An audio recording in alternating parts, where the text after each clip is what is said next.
world we're now living in, we are competing in, we are repeating in, we are believing in. It's time for us to shift our mind from best in the world to best for the world.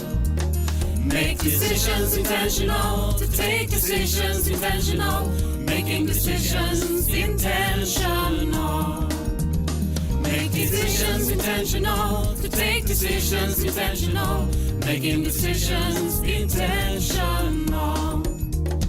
It creates a new world to mind a shift, intentionality, perceptuality, conceptuality. We are choosing to shift our mind to best for the world, best for our world.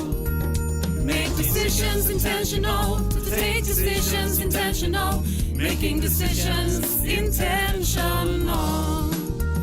Make decisions intentional, to take decisions intentional, making decisions intentional.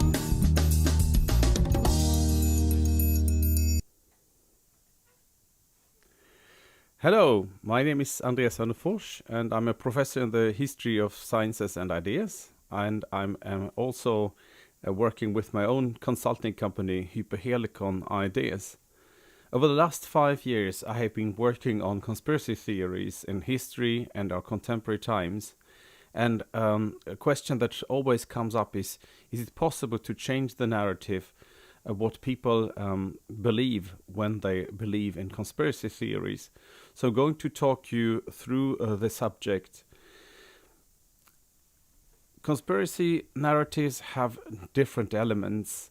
They frequently operate from the idea that big effects must have big causes, which is called the proportionality bias. You think that something big happens and it has to have a big cause, and that cause you are after to investigate. So, for instance, you assume that something evil happens to us because of that. It's not a coincidence. There are patterns. There are people stealing agency from us, conspiring in the dark. They want to harm us. They organize in secret. And there are facts proving the conspiracy. Everything seems to be just black and white. And it's someone else's fault and responsibility. And these people must be demons. They cannot be humans because they do bad things to us. Our society will come to an end. But there are people out there who know the truth. I have researched it. Have you heard this story before? That is the story of conspiracy theorists, and particularly in a crisis like now with COVID-19.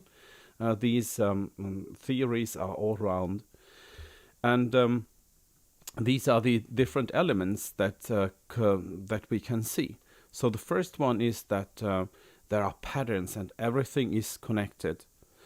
The other one is that there are plans, nothing happens by coincidence. The third, that there's a big conspiracy. The fourth, that people have evil intentions. The fifth, that there is secrecy. The sixth, that there are facts that prove the conspiracy. The seventh, that there's a dualism. The eighth, that there are scapegoats who can be blamed. The ninth, of demonization. The 10th, that there is the end of society is near, but there are these people who can tell the truth.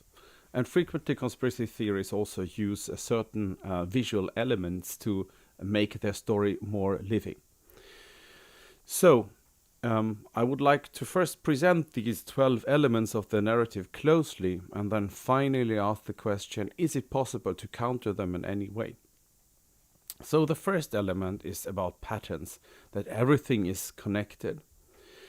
What that refers to is that some people have a so-called cognitive disposition to perceive patterns.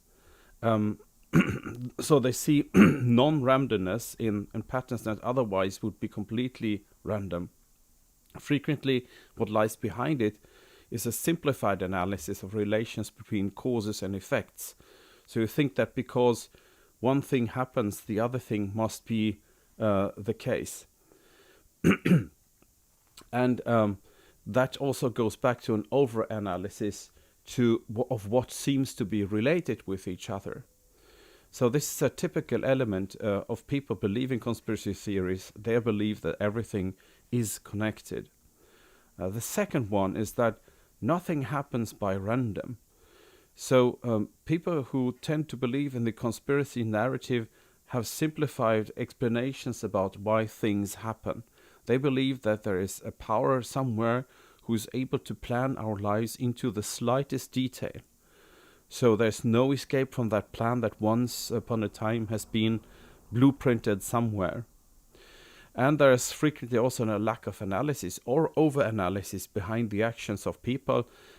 What sometimes is called theory of mind. It's a disputed term, but it relates to, am I able to understand what another person believes or does? And am I able to show empathy towards a person to understand what his or her intentions really are? And that brings me to the next point, which is the conspiracy as such, that there's a group of actors who have intentionally planned this together. Behind that, there's frequently exaggerated suspicion. So there are enemy images about us and them. So we are exposed to the evil conspiracy by these conspirators. And again, what is behind that is a lack of analysis or over-analysis of the motives behind the actions of the people who we assume have planned all these evil things that are happening to us together. And that is the real scary thing here, is that the belief that they are want to harm us, that they have evil intentions. What we can see in that part of the narrative is an exaggerated fear and anxiety about the actions of others. So you really don't trust what the other people do, and you feel at the same time powerless and lose your control. So people who buy into that narrative feel themselves as being victims of circumstances and powerless in their position towards these people who seem to harm them. And again, what might be behind is a lack of analysis or over-analysis of the true motives behind the actions of people. Also important is that the imagination that there is some big secrecy. Someone wants to hide this big plan from us, which also mirrors again simplified assumptions about the intentions of others and a fear of what cannot be seen clearly. The German sociologist Georg Simmel once said that secrecy is one of the greatest achievements of human society, and if you fear secrecy, it is a sign of lack of interpersonal societal trust. And it can go both ways. It can be in interpersonal relations. How much am I prepared to allow another person to have his or her private sphere? And it can be between the state and its citizens. How much does the state rely upon what its citizens does or not in a sphere that is not controlled by the state? But when you fear secrecy, you also fear that someone in the dark is after to control your life. And that is fear of that darkness, basically, that is behind it. Conspiracy theorists frequently also present proofs proving the conspiracy. And that mirrors an exaggerated belief in such proofs, particularly in grainy images, which is a particular feature.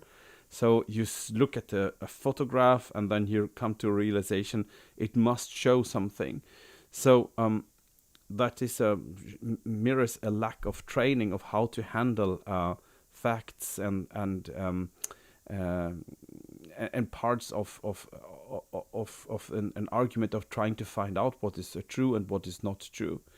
And that mirrors simplified concepts of true and not true, which is about truth values, as we call it in science. So science is about to approximate truth values. We want to find out what is true in an objective sense. We use our scientific methods and we have an idea about what we can say and how much we can say. But as in law, we know that it might be that we never will be able to cover this truth, whatever that is. 100%. We make approximations, and the scientific method is about to establish if it is reasonable to assume what we have found out is true or not. But for people who believe in conspiratorial messages, that is not possible, because they want to have a clear idea. They say one thing is a clear proof of something, but in reality we can't have these kinds of proofs others than approximations. And also frequently these proofs are sorted into something which is called the confirmation bias, which is you see what you want to see, and that is not a proof. The next element is about something more and more severe, that is your worldviews, because if you perceive the world as something where everything is black and white, you have difficulties to see nuances, you believe in absolute opposites, you have clear conceptions of categories of what is true and not true, and what is right and what is wrong. You frequently have very fundamentalist views of the world as divided into two spheres where only the good or the bad will rule. And that is part of that narrative. The next issue is that of scapegoating. If you feel yourself exposed to the machinations of an evil outgroup, for instance, you can easily shift blame to others. And it mirrors a need to ascribe that guilt to others. Frequently also project your own shortcomings to others, because you come to the realization that my life is determined by people and actors outside myself, and I have no influence upon it, which makes I also have no responsibility. And once you accept that view of self-victimization, or the victim mentality, you can accept it as a very easy escape, because whatever you do will not be as powerful as the machinations of that evil group who are conspiring against you. And that means basically whatever you do will not change the course of history, will not change your life. You have to accept the conspiracy, but you're very angry and upset about it, and you're very angry and upset about the people who have caused your situation. Very closely related to scapegoating is the next step, which is that you demonize your opponents. So the culprits are not only to blame, but they are essentially evil. And this mirrors a simplified conception of good and bad and right and wrong, which is about value statements. So if that picture showed about the facts is about truth statements, so how can I find out what is true and what is not true? We are now moving into a territory where it is about to make value statements of what is good and bad, or evil and not evil. We have all a need to explain the existence of evil, not least in many world religions, and that is called theodicy. So demonization is also part of that, because when we demonize someone, we can also explain why evil does exist. But the flip side of that process in our psychology is that we dehumanize also the alleged culprits. So these people are suddenly not human beings anymore, and that opens the floodgates towards radicalization and violent extremism and even terrorism. So another backdrop to the conspiration narrative is that the collapse of the system is imminent, that society as we know it will come to an end. You frequently meet that fear, and I think it's a fear of loss and death, because you know that society is going to change, you know that your life is changing, you know that death is inevitable, but still you fear it. And that fear of profound change of society, of your own time coming to an end, of maybe customs in society not being practiced anymore, or of an assumed golden age that has passed by, creates lots of existential fears. In religious terms, it's about the thoughts about the end of the world, or what we call apocalypticism. So you are occupied with the idea that the world civilization as we know it will come to an end. There will be these final days of judgment and reckoning, where the forces of good and evil will confront each other. You could also argue that psychologically what is behind it are catastrophic thoughts. You always assume the worst consequences of the development as the baseline of all events and everything that happens. Now, in the conspiracy narrative, we have a particular category of so-called truth tellers, which is they believe that they have seen through the conspiracy. They have made a great revolutionary revelation because they have understood that these are evil people who are conspiring against us. They have understood the different elements of that conspiracy. They have found the proof, and now it is their task to tell that to the blind masses. They have a feeling of being selected and enlightened in relation to the blind masses, feel exclusively chosen for that particular mission. And these people are very hard to reach with sound arguments because they are very convicted of their own beliefs. And frequently they also feel like being a hero. There's lots of heroism behind it because they say, we are the people who are going to change the world. If you just look at us, we have revealed what the evil forces that are behind the developments that we are facing right now. Another more boring kind of that species are those who say, it is as I always have said. These are the people who have already made up their minds a long time ago about who to blame, and they are just blaming every new evil in society or development upon the same groups they have been blaming all over the last decades. But still, these truth tellers are a very typical element of people who are telling the conspiracy narrative. They also use a number of images to communicate their story, with which the narrative is communicated. You have certainly seen a conspiracy board where different pieces of paper are linked together with a red thread.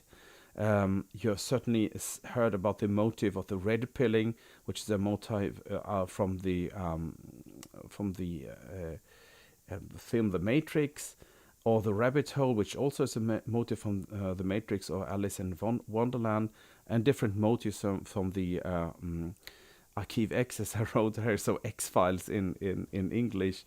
A certain aesthetic that makes you immediately understand that you are in a conspiracy narrative.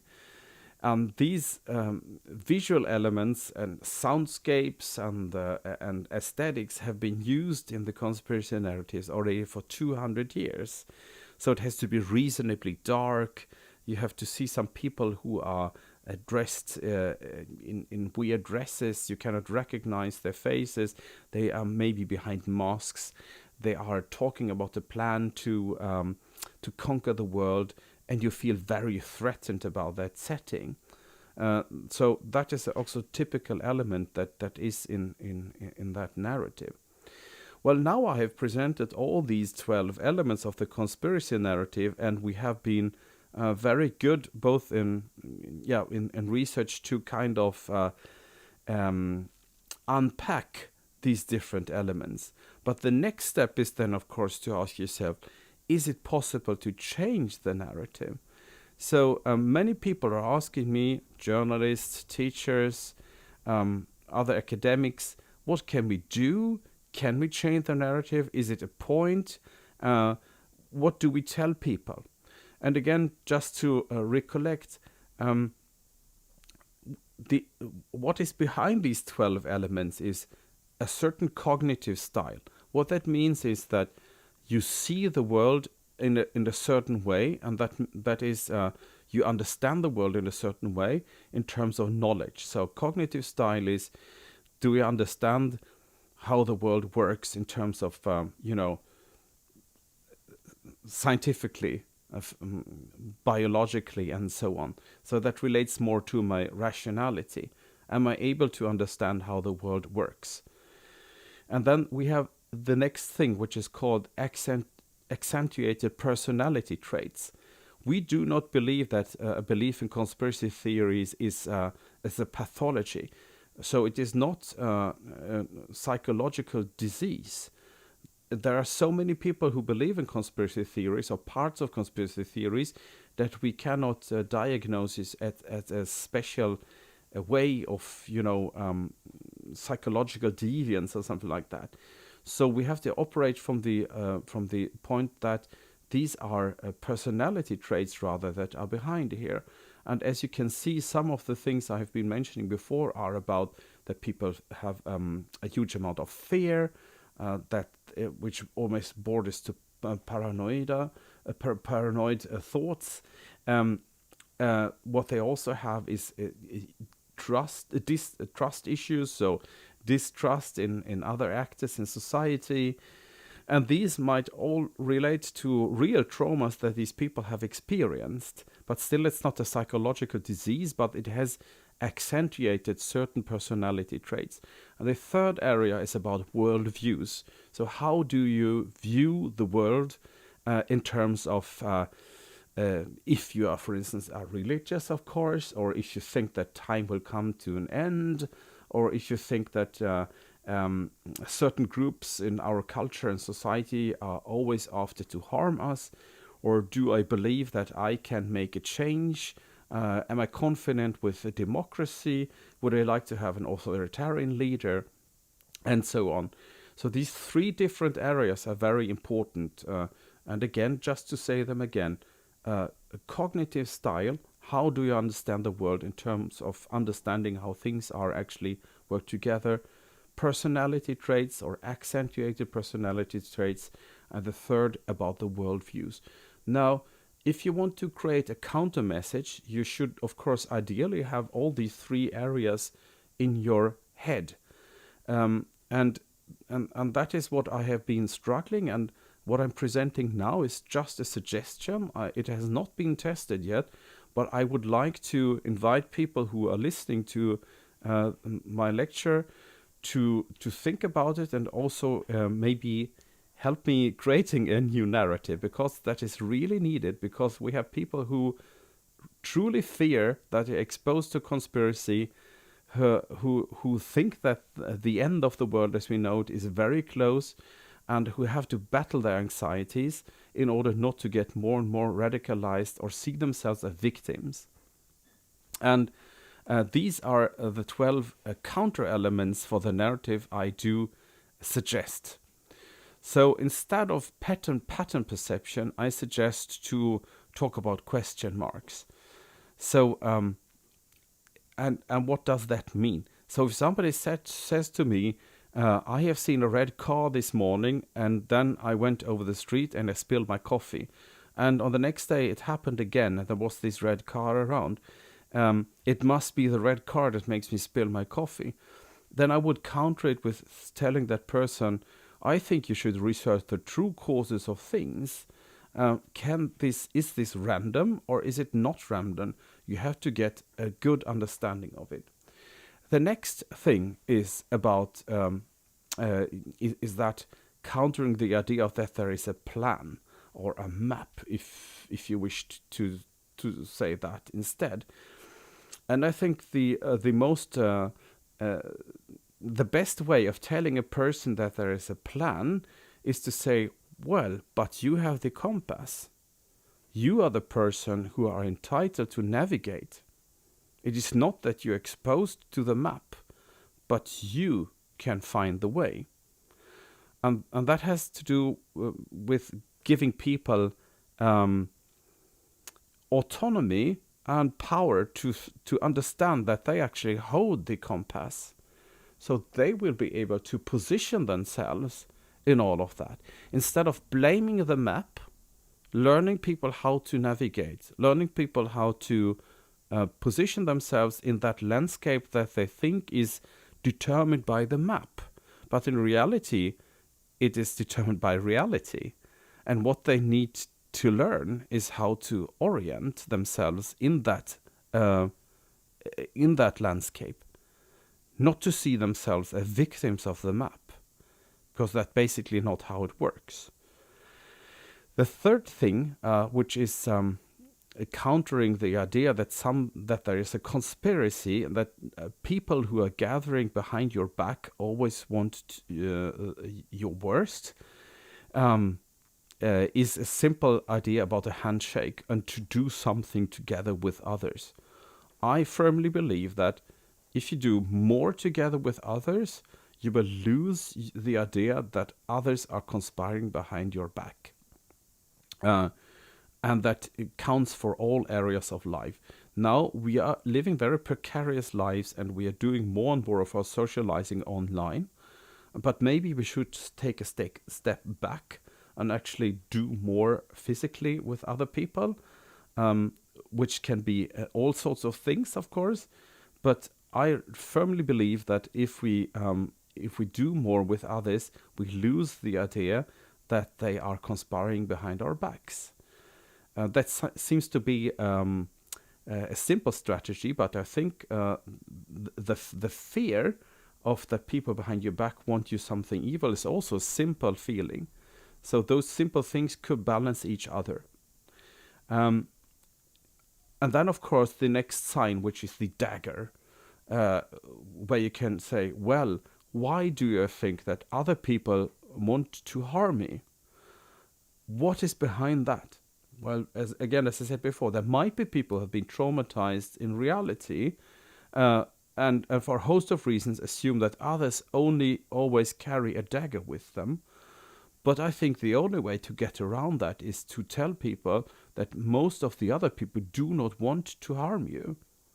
Despite of what you see in most of the movies and most of the literature, that is not the case. Most people want to live simple, peaceful lives.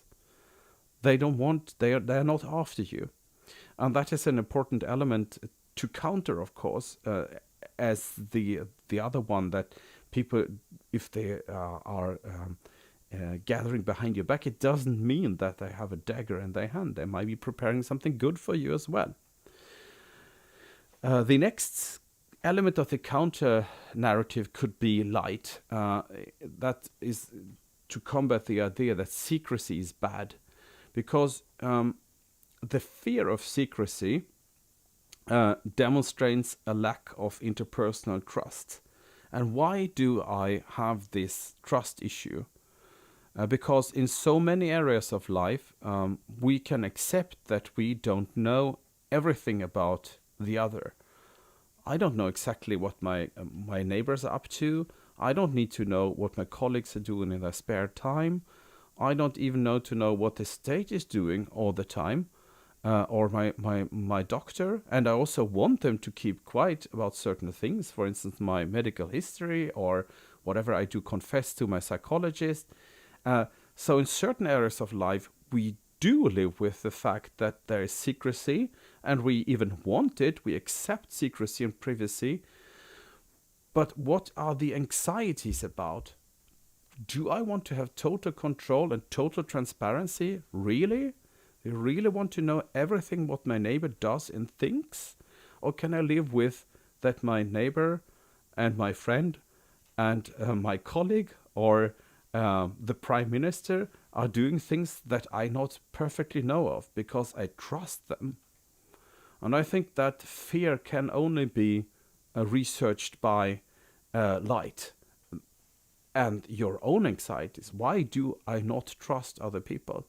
That is so important, and I think that is demonstrated by this fear of the secrecy, which really has deep roots. When it comes to so-called facts, I want to go back to what I was saying before, which is we should here stress method. There are established ways of establishing what is true and not true.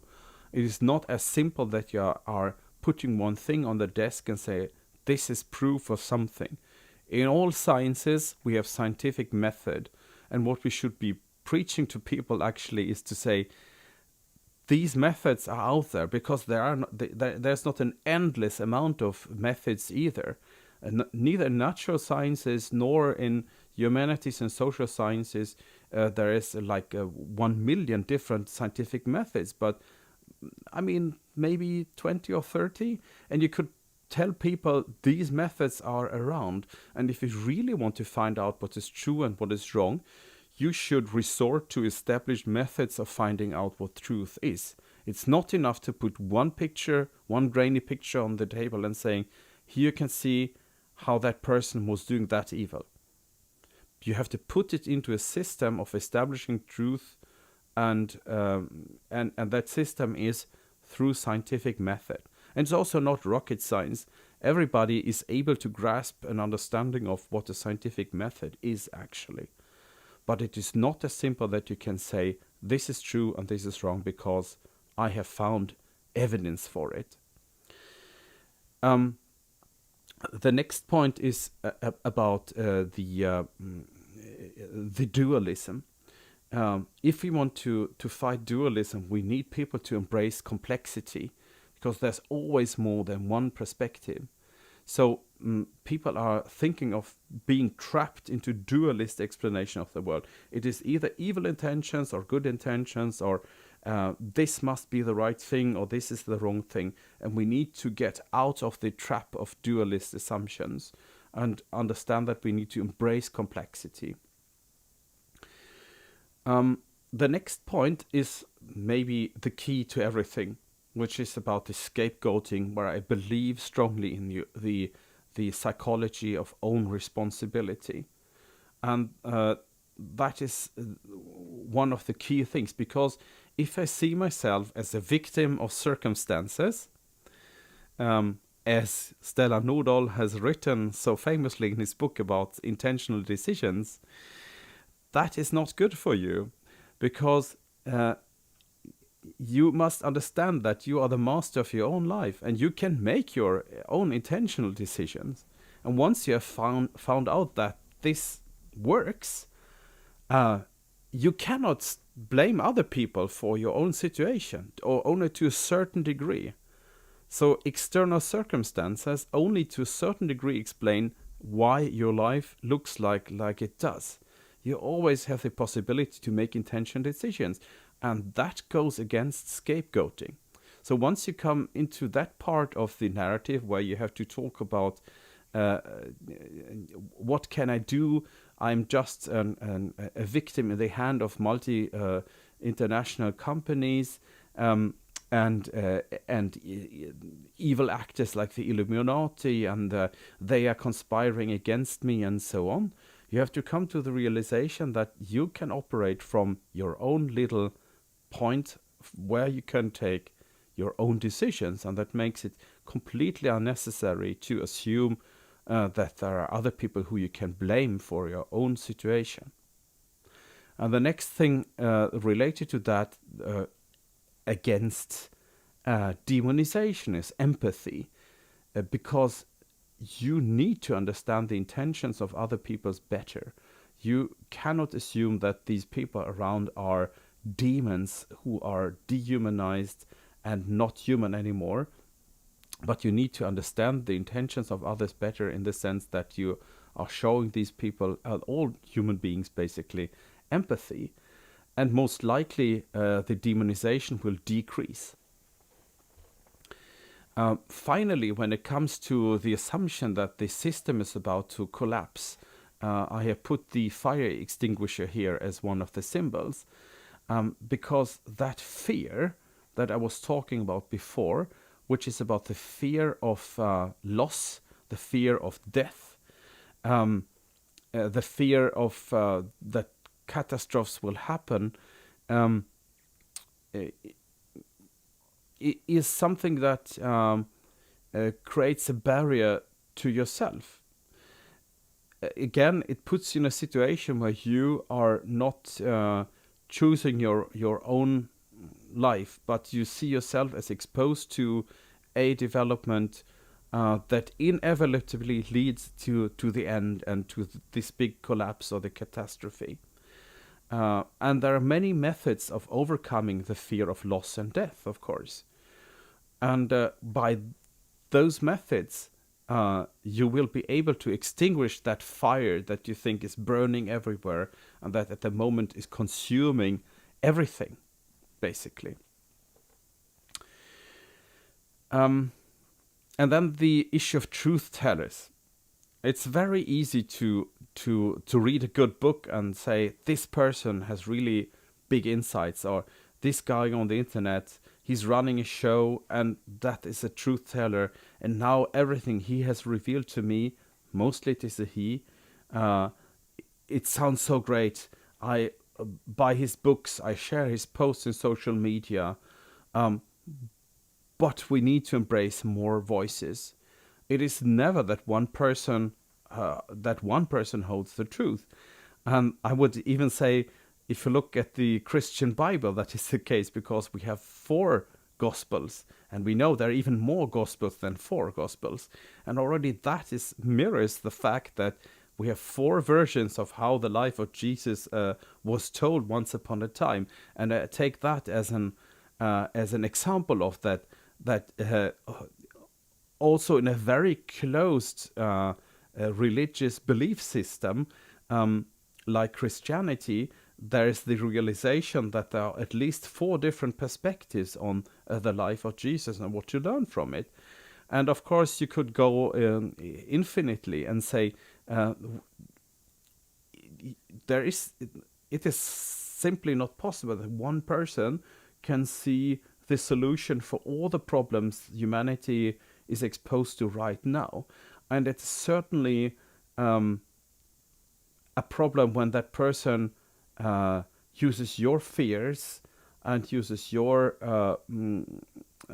anxieties as the starting point of telling you how the world should look like. And then finally, when it comes to the different elements with which the conspiracy theory is communicated, I'm somewhat jokingly would say that you should surround yourself with images of hope and not of despair. So I wrote here in my model kitten, flower, and campfire instead of octopus, dagger, and puppet master. Because if you surround yourself with images of catastrophe, it is more likely that you will believe in catastrophe. Or rather, if you surround yourself with images of that somebody else is after you, somebody else wants to hurt you, somebody else controls you, will make you believe that you are controlled, that you are hurt, and that somebody is after you. Whereas if you surround yourself with positive images, it is more likely that you establish a relationship with the world outside that will make you turn these negative assumptions. Now, as you can understand, these 12 elements of a counter-narrative need to be tested in reality. And that is where the next step would go. So the question is, how can you turn these 12 elements of a counter-narrative into a true counter-narrative? And I have not found a perfect solution for that.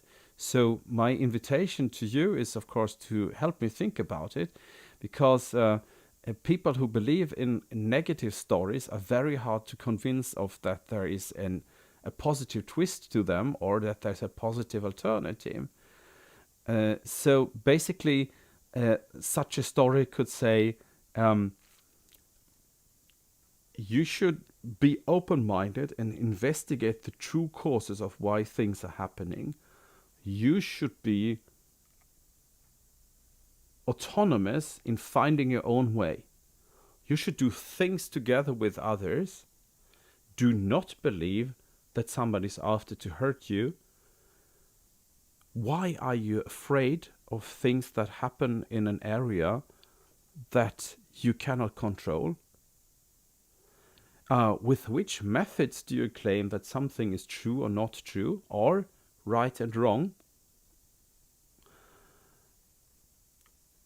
Why do you believe that life is exposed to a dualism between absolute opposites?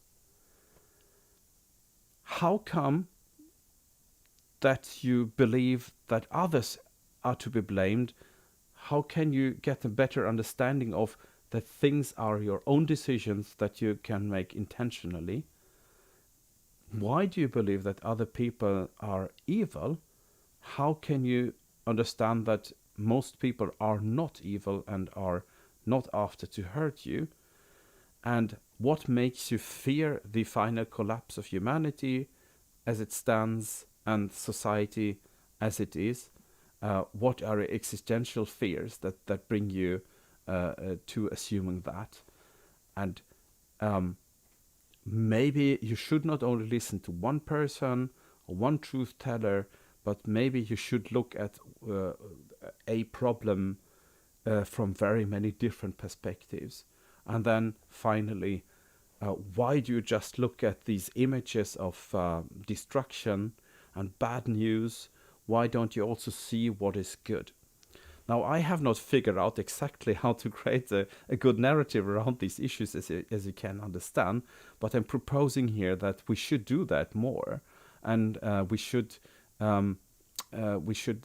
also take these 12 elements of a counter narrative in countering negative narratives such as conspiracy narratives, of course, because I think then we will give people more hope and not hate. So if to tie everything together now finally, so what I have been telling you here today is that I'm trying to explain the elements of the conspiracy narrative as one in which the individual thinks that he or she is exposed to the evil machinations of others and has barely no room to develop him or herself, and no possibility to interfere in his or her own destiny, which makes people even more fearful and anxious and filled of different anxieties. And from that, I would like to go to defining how can we make people understand that they can embrace another view upon life, where the key is autonomy as opposed to heteronomy, as we call it in science. So autonomy is the capacity of the individual to live his or her own life independently. And heteronomy is that you believe that your life is controlled by forces outside yourself. So how can we make people understand that autonomy is the key to their lives as opposed to heteronomy? And then this I would like to relate to the three areas I was talking about before: cognitive style, personality traits, and accentuated personality traits, and worldviews. So cognitive styles are about how can we give people tools to understand the world better in terms of understanding how things actually are interrelated. The personality traits or accentuated personality traits are about psychological dimensions like fear or fear of loss, fear of death, self-victimization, to delve deeper into these areas. And the worldviews are about really the basic elements of your life. What do I believe in? Why do I believe that I am here? Why do I believe that society looks like it does? Do you believe in any higher cause? And I think if we address these three elements together, then we can reach a position from where we can counter negative narratives like those I have been presenting before. Thank you very much.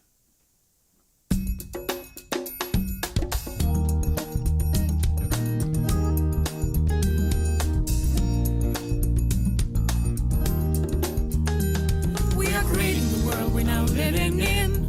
We are competing in. We are repeating. We are believing in. It's time for us to shift our mind from best in the world to best for the world. Make decisions intentional, to take decisions intentional, making decisions intentional. Make decisions intentional, to take decisions intentional, making decisions intentional. It creates a new world to mind a shift, intentionality, perceptuality, conceptuality. We are choosing to shift our mind to best for the world, best for our world. Make decisions intentional, to take decisions intentional, making decisions intentional. Make decisions intentional, to take decisions intentional, making decisions intentional.